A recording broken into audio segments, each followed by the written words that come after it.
Hello everyone and welcome back to another video from Finance and Crypto Guide.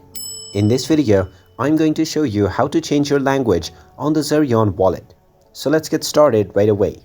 First of all, just open up the Zerion Wallet application on your device and you will be asked to log in using your passcode or your biometrics. Just use either one of those and you will be logged into your account on Zerion.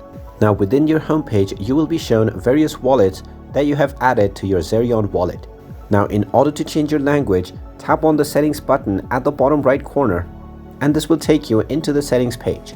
Now from this page, scroll down and tap on preferences. Then within the preferences tab, you will be able to find the language option.